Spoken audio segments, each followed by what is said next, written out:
Hello students, कैसे हैं आप सभी।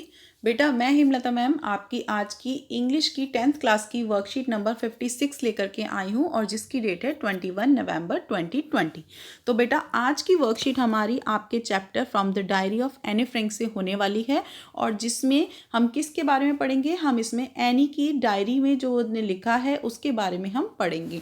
और उसी डायरी में आप सभी को पता है ना कि हर एक बच्चा कहीं ना कहीं अपनी बातें शेयर करता है, चाहे वो उसका बेस्ट फ्रेंड हो, चाहे वो उसकी कोई अपनी पर्सनल डायरी हो या उसकी दादी नानी मम्मा या कोई भी फ्रेंड हो उसका। तो ऐसे ही एनी के लिए उसकी बेस्ट फ्रेंड कौन थी, उसकी डायरी थी। तो एनी ने अपनी डायरी का एक नाम भी रखा था प्यारा सा, किटी। जैसे कि मेरे पास भी एक डायरी है और मैंने उसका नाम रखा हुआ है बेस्टी। अगर मुझे कुछ भी कोई भी दिन अच्छा या बुरा जाता है और अगर मुझे कुछ भी शेयर करना होता है तो मैं उसमें लिख लेती हूँ अपने लिए, for the just my satisfaction. ऐसे ही हर एक कोई अपने मन की बातें अपनी डायरी में लिखता होगा या लिखते हैं। तो ऐसे ही एनी थी, एनी अपनी डायरी में अपनी बातें लिखती थी, जो डायरी उसे उसके 30th बर्थडे पे उसकी दादी ने गिफ्ट की थी और उसमें वो अपनी सारी की सारी बातें वहाँ पर लिखती है। तो बेटा डायरी ऑफ एनी फ्रैंक का चैप्टर मैं आपको एक अलग वीडियो में एक्सप्लेन कर रही हूँ और जिसका लिंक मैं आपको इसी वीडियो में दे दूँगी, तो आप उस लिंक पर जा करके उस चैप्टर को अच्छे से समझें।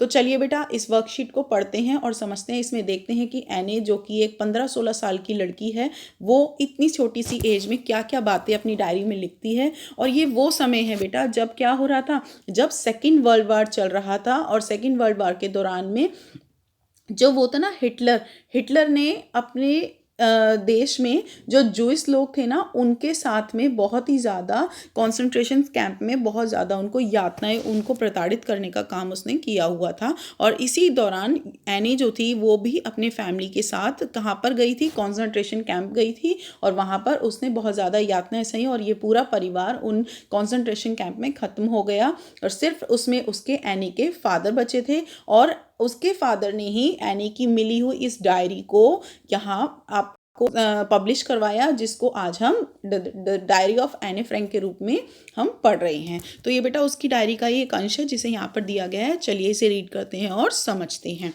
यहाँ पर आपको दिया गया है सैटरडे 20 जून 1942। आप डेट देख सकते हैं 1942 की 20 जून की लिखी हुई ये डायरी है, जिस दिन सैटरडे था। उसने लिखा है डियर किटी, वो अपनी डायरी को लिखती है kitty.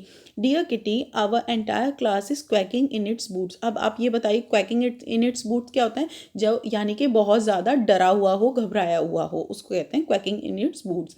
The reason of course in the forthcoming meeting in which the teachers decide who will move up to the next form and who will be kept back, यानी कौन आगे class में जाएगा और कौन रह जाएगा। इसी के बारे में मीटिंग चल रही थी टीचर्स के साथ में।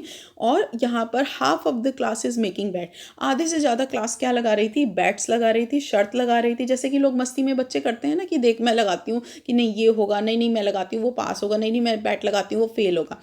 तो जीएन एंड आई, मैं और जीएन क्या कर रहे थे, दोनों हंस रहे थे, लाफ कर रहे थे।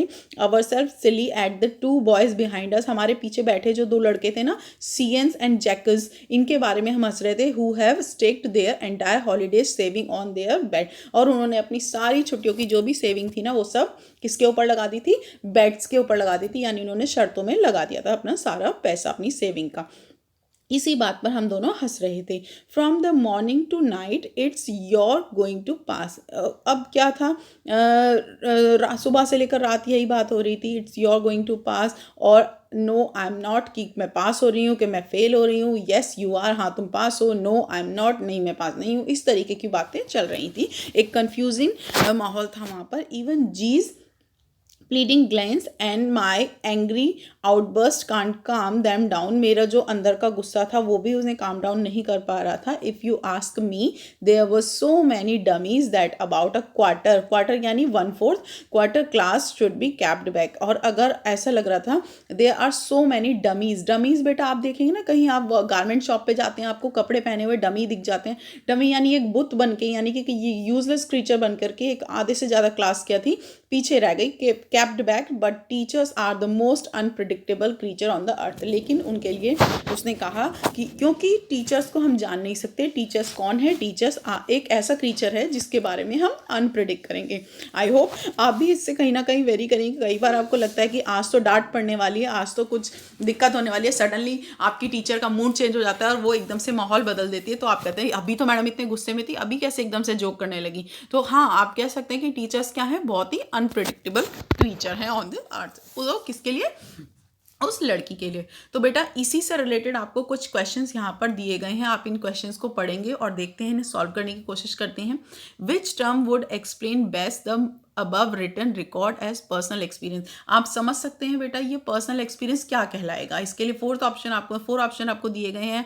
आर्टिकल, लेटर, डायरी एंट्री और जर्नल. आप समझ सकते हैं कि यहाँ पर आपको डेट दी गई है, डियर किटी दिया गया है, और आप अपनी बातें एक इनफॉर्मल वे में, यानी कि जब आप अपनी बातें इनफॉर्मल वे में कहीं लिखते हैं तो वो क्या होगा, वो आपकी डायरी एंट्री होगा. तो यानी कि यस, बिल्कुल सही, आपका सी आंसर इसमें बिल्कुल करेक्ट होगा. तो ये क्या है, ये एक डायरी एंट्री का फॉर्म है. इससे आगे आपको क्वेश्चंस दिए गए हैं बेटा, आप इसे देखेंगे.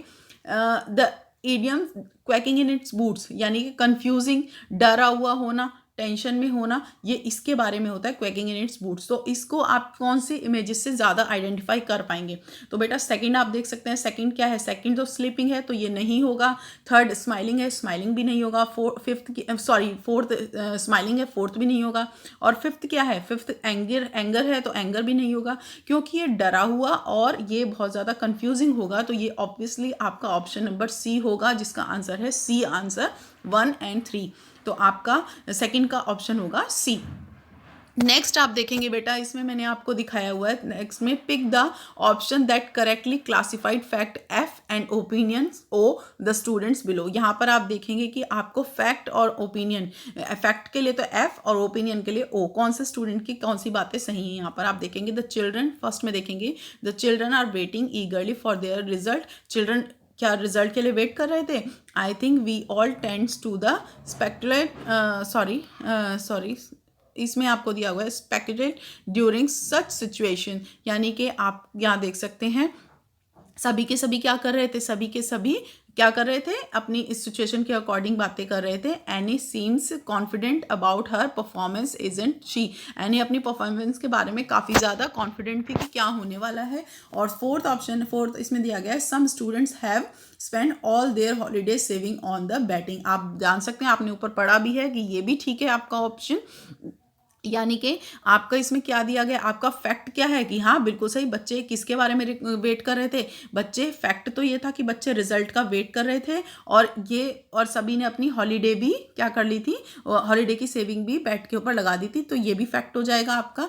तो आप इसे देख सकते हैं, यहाँ पर हमारा फर्स्ट एंड फोर्थ भी सही हो गया है फैक्ट के लिए. एंड ओपिनियन क्या है, इसमें ओपिनियन यह है कि I think we all tend to speculate during such situation. और एने का ओपिनियन भी है कि वो कैसी दिख रही थी, वो कॉन्फिडेंट दिख रही थी अपनी परफॉर्मेंस के बारे में. तो बेटा ओपिनियन और फैक्ट जो हमारे मैच होते हैं वो होते हैं हमारे ऑप्शन नंबर सी. तो हमारा सी इसमें ऑप्शन बिल्कुल करेक्ट है. फोर्थ आप देखेंगे बेटा, the select the option that makes the correct uses of quarter के अकॉर्डिंग यहाँ पर कौन सा ऐसा होगा आपका इनमें से सभी सेंटेंसेस में से जो यहाँ पर फिट हो जाएगा. जैसे कि आपने ऊपर भी देखा है कि क्वार्टर में, उसमें यहाँ पर आप देख सकते हैं ना कि यहाँ पर आपको दिया गया था कि about a quarter of the class, यानी कि 1/4 जो होगी आपकी, यानी कि जैसे 15. तो इसी तरीके से आपका यहाँ पर जो ऑप्शन हमारा फिट बैठेगा वो बैठेगा C. Her school begins at the 8:15 in the morning. तो यानी कि आपका सी ऑप्शन ठीक हो जाएगा इसमें. फिफ्थ आप देखेंगे what was the half of the class batting about. किसके बारे में बैटिंग कर रही थी, रिजल्ट के बारे में बैटिंग कर रही थी ना सारे कि कौन पास होगा और कौन फेल होगा. 6th, What do you think Cian and Jacob were betting? किसके बारे में Cian and Jacob बैटिंग कर रहे थे कि कौन पास होगा और कौन फेल होगा. And what was the reaction of Jeans and the writer और जीन्स का रिएक्शन क्या था कि वो दोनों उनके ऊपर क्या कर रहे थे, हंस रहे थे, लाफ कर रहे थे. और ये लोग क्या कर रहे थे, ये लोग बैट लगा रहे थे कि कौन पास होगा और कौन फेल होगा. तो वो इस तरीके से इसके ऊपर यहाँ पर ऑप्शन आपका इसका आंसर हो जाएगा इस तरीके से. नेक्स्ट आप देखेंगे इसमें 7th है आपका If you ask me, there are so many dummies that about a quarter of the class should be kept back. अगर आप मुझसे पूछेंगे तो बहुत सारे ऐसे यूजलेस हैं जिन्हें आधे से ज़्यादा मतलब 1/4 क्लास को क्या कर देना चाहिए, पीछे ही छोड़ देना चाहिए. But the teachers are most unpredictable creature on the earth. लेकिन जो टीचर्स है वो बहुत ही अनप्रिडिक्टेबल हैं कि आप उन्हें बिल्कुल भी प्रिडिक्ट नहीं कर सकते हैं. What do you think any want to express through such statement. ऐसा क्यों हुआ था? क्योंकि मिस्टर कीजिंग जो था वो पहले उसकी बातों को, उसके जोक्स के ऊपर उसे लगा कि आज तो एने को डांट पड़ने वाली है, लेकिन उसने उसको पढ़ा और उसके ऊपर वो हंसा, काफ़ी ज़्यादा उसने एंजॉय किया, जबकि एने सोच रही थी कि टीचर उसको डांटेगा. तो बेटा कई बार आपके साथ भी ऐसा होता होगा ना, जैसे मेरे साथ होता था. मैं क्लास में होती थी, मैं काफ़ी ज़्यादा मतलब ऐसा होता कि मैंने आज अपना टेस्ट लर्न नहीं किया और मैं टेंशन में थी, तभी मेरी मैम ने हंस के बात टाल दी, तो मैं एकदम सरप्राइज हो गई, अनप्रिडिक्ट हो गई कि ये हुआ क्या. मैडम एकदम से गुस्से में थी और एकदम से नॉर्मल होकर के हंसने भी लगी. तो यानी कि यही एने के साथ में भी होता है, जब मिस्टर कीसिंग उसको डांटता नहीं है, उसकी बातों के ऊपर हंसना शुरू कर देता है. और ये क्वेश्चन आपका बेसिकली आपके चैप्टर से रिलेटेड है, जिसके लिए आपको इस वीडियो के अंदर मैंने जो आपको लिंक दिया है ना आपकी चैप्टर की समरी का, उसके एक्सप्लेनेशन का, उस पर जाएंगे, आप उसे देखेंगे और जिससे आपको पूरी की पूरी चैप्टर की एक्सप्लेनेशन समझ में आ जाएगी बेटा. तो बच्चे ये आज की आपकी वर्कशीट थी. आई होप ये आपको पसंद आई होगी, समझ में आई होगी. इस वीडियो को लाइक और सब्सक्राइब जरूर करें. और इसमें आज का जो मैसेज दिया गया है, to stay safe in the fight against कोविड-19 वियर अ मास्क. हमें सबसे इंपॉर्टेंट क्या है आज के टाइम में? मास्क पहनना बहुत इंपॉर्टेंट है. I hope you like the video. Thank you.